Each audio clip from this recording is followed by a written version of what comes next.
Hi my country pipo, how una dey? Na newspaper review tori I bring una from Naija and all over the world. My name na Omogbemisola. Protesters under the umbrella of organised labour on Monday reject the appeal wey chairman of Nigerian Electricity Commission Sanusi Garuba say as e tok say dem go back to the drawing board. Garuba, wen e dey address the protesters for NEC headquarters Abuja, tok say the commission go back to the drawing board concerning the demand wey organised labour dey ask. E say na everything wey Comrade Ajaero tok about energy dem don take note, say their new Zungeru power plant don already dey online generating over 600 megahertz. E say they are also working hard to ramp up solar generation so that tariff go start to come down.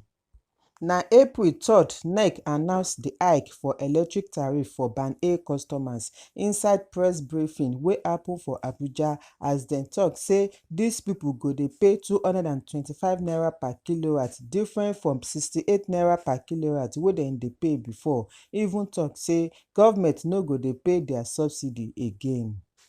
Na dis one come make organised labour block the NEC headquarter office today Monday to protest the increase wey government do for light money. Dis further tori dey inside Punch newspaper.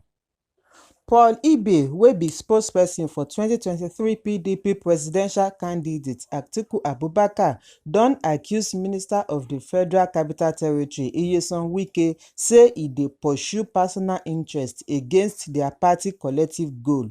Ibe tok dis one come outside for one interview wey dem do for am on Seun Okinbaloye's program wey happen on Saturday. E say e no understand which interest Wike dey pursue because e know say no be PDP interest and na different road Wike dey follow because of his interest.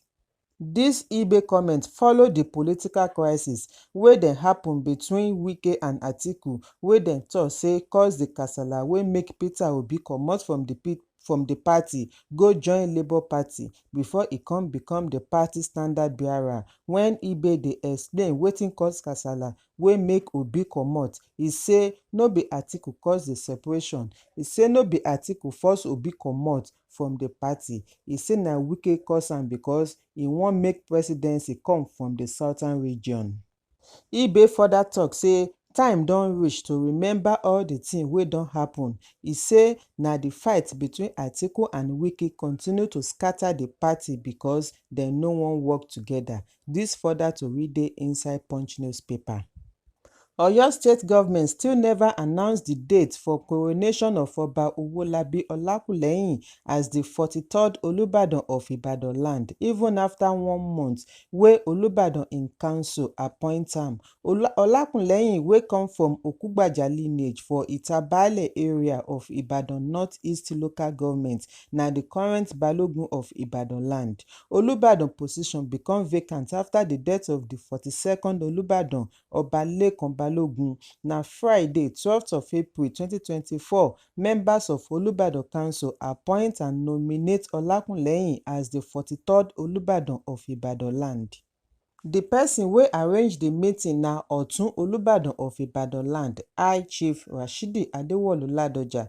Commissioner for Local Government and Chieftaincy Matters Olusegun Olayiwola confirmed to reporters say state government received the letter wey Olubadan in council write give dem for approval and official announcement of coronation, but state government never announced the date for coronation, and dis one don dey worry some eminent personalities in the ancient city. Dis further tori dey inside Daily Post newspaper.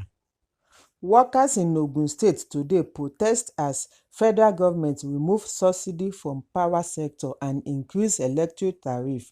The workers wey dey under the umbrella of Nigerian Labour Congress (NLC) and Trade Union Congress (TUC) carry their protest go IBEDC office for Abeokuta. NLC chairman Hamid Benko lead the protest as he plead with President Bola Tinubu to reverse the increase because of the position wey economy dey for Nigeria. TUC chairman Hakeem Lasisi too tok about lack of energy supply, as he tok say no be country pipo suppose bear the consequence of their leaders' incompe ten ce. e say e no dey possible for Nigeria of today make somebody enjoy light for 20 hours if 15% of consumers dey band A, shey na di remaining 75% go suffer for di inefficiency of our leaders. Di same protest happen for Abia State as NLC enforcement team seal di office of Enugu Electricity Distribution Company (EEDC) for Umuahia. We hear say na big padlock dem take lock EEDC office wey dey for Bende Road opposite local government secretariat. Dem also paste placards with different writing for di gate of EEDC office. Some of di things wey dem write be: discos are reaping where they did not sow. The abysmal performance of discos is no longer acceptable. NEC is no longer serving the masses, and many more. Na NLC chairman for Abia State, Okoro Ogbonnaya, lead the protest as dem call for reversal of electric tariff, also demand for prepaid meters for electric consumers for Abia. The same protest happen for Jos, Lagos, Ebonyi, Kano, Kaduna, Bauchi and other states. This further tori dey inside Daily Post newspaper. Popular dancer and con ten t creator Anita Obidi, also known as Kora Obidi, don dey face backlash as she declare her plan to travel for vacation to Uwe after her fans donate over $50,000 to am. If una remember say dis embattled mother of two beg her fans for financial assistance to respond to her husband legal actions on top say she dey use her children for her social media con ten t. According to wetin Kora talk, as a mother, it's time to fight for myself and my kids. Obidi declare dis one as she disclose her GoFundMe account information where she take appeal for support from fans and friends. But na after donation, Kora declare inside the live session on Facebook she do on Sunday her plans to go holiday for Uwe.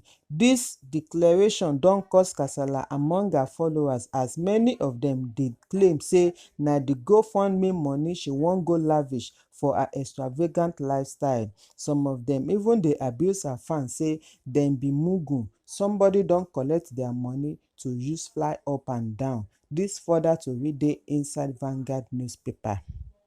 If una gbadun dis tori, make una help me subscribe, like, share and comment so that we go dey notify una as other tori dey shele.